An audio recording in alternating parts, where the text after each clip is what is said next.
Assalamu alaikum. I am Dr. Ali Imran, public health consultant. With me is Professor Saab, and he will introduce himself. Sir, Professor Saab, can you kindly introduce yourself, the Sachar Sheikh Saab?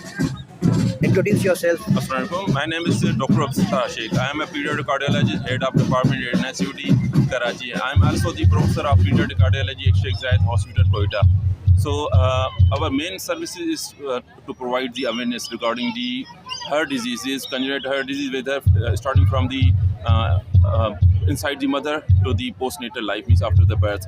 And Dr. Saab, as you are now in the pediatric cardiology, and usually the pediatricians are being defined as under 18, what are the main causes and reason you think we should contain or control so that we have a lesser number of pediatric cardiac problems rather than we talk about adult, we just gonna throw light on pediatrics. What's your opinion? so my opinion, there are two type of heart disease in the children. One is the by birth, known as the congenital heart disease. Other is the acquired heart disease that is developed after the birth, maybe due to infection, chronic diseases, malnutrition, systemic diseases like brain, lungs, liver, kidneys. And rheumatoid arthritis. Yes, so rheumatoid is related to infection, autoimmune diseases. And how do you see the role of the healthy lifestyle or diet and the exercise among the children, which is getting reduced because of the technology and social media use? How do you see that it is impacting the heart health of the kids? So it's not only impacting on the acquired heart disease, it's also impacting on the congenital heart disease, because mother is the basically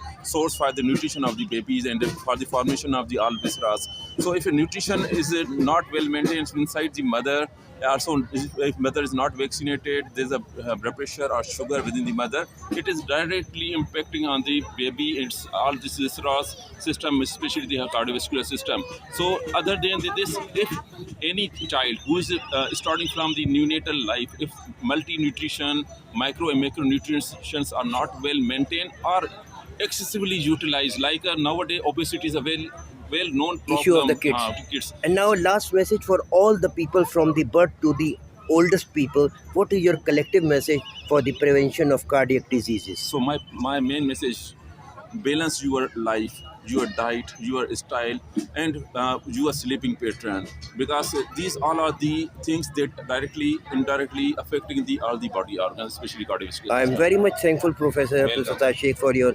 very wise ideas and suggestions. Thank you very much. Thank you.